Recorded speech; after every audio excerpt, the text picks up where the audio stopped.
Ես ուզում եմ հասկանամ հանրապետական կուսակցության ներկայացուցիչը ինչքան ուժ եւ եռանդ պետք է ունենա, որպեսզի գա ստեղից խոսա ստի մասին։ Ձեր ամբողջ քաղաքական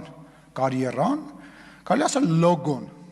ղեկավարը, դա սուտն է։ Դուք դրա պատճառով իշխանություն եք կորցրել, հասկանում եք։ Դրա պատճառով սուտ խոսալու Սերժ Սարգսյանը այնքան սուտ խոսած,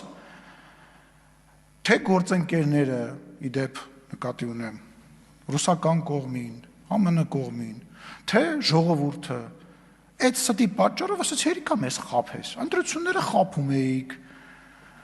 ելույթներում խաբում էիք, թեկնածություն չեմ դնելու, Արմենիկումն եմ հնարել, 99 թվին Սերժ Սարգսյանը Արմենիկումից էր խոսում, դրանից հետո, սենց ասեմ, կարելի է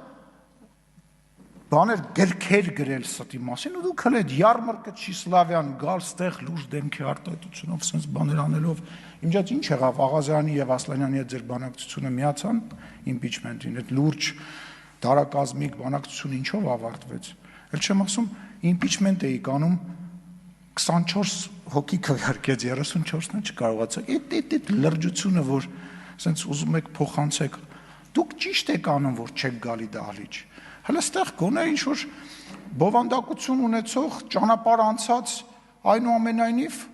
ինչ-որ միտք կա, դուք պետք է ամաչեք գաք ու ճիշտ եք անում, որ ամաչում եք։ Դուք պետք է լռեք, ձևանեք, որ այդ դուք չեք։ Մարդ կա, ասեք, թող բեղ պահի, կարող է չճանաչեն։ Դուք պետք է չգաք, դուք ասելիք չունեք։ Դուք անցել եք ազգային ժողով, որպես այն որ գնում ես խանութում մեծ սառնարան ես առնում, մի հատ թեյնիկ են նվեր տալիս, դուք տենց թեյնիկի կարգավիճակով հայտնվել եք այս խորհրդանում։ Ոչ ձայն ունեք, ոչ համակիր ունեք, ոչ ասելիք ունեք։ Իսկ ասեմ ստի մասին մի խոսացեք, սուտը եւ Սերժ Սարգսյանը նրանք բարեր հոմանիշներ են հայկական քաղաքականության դաշտում։ Ամոթ է, էլի։ Հա հասկանում եմ տենց հասելով 91 թվի, եսին որ թվի բանակցային բաներն եք ուզում, որ հրապարակվի, եկեք ձեր ղեկավարին եւ պարոն Քոչարյանին համոզեք, եկեք բանավեճի, ախի չեք գալի բանավեճի։ Ձեզ հարմար ժամանակ ես կխոսեմ, ես անպայման կխոսեմ եւ ամենացածր մակարդակի բոլոր 10 գոյություն ունեցող քաղաքական գործիչների ձեր ներկայացուցիչները, որ տարբեր մարդկանց բանի են, բանավեճի են կանչում, ձեզ թվում է դուք դրանով այդ խոսակցությունից փախնելու եք։ Ձեր դիվանագիտության հետևանքով էր, որ Սերժ Սարգսյանը այստեղից ասում էր, դե փակուղի է։ Այդ կարող է հնարում եմ, կարող է տենց չի եղել, Google search-ով կգտնես այդ ամեն ինչը։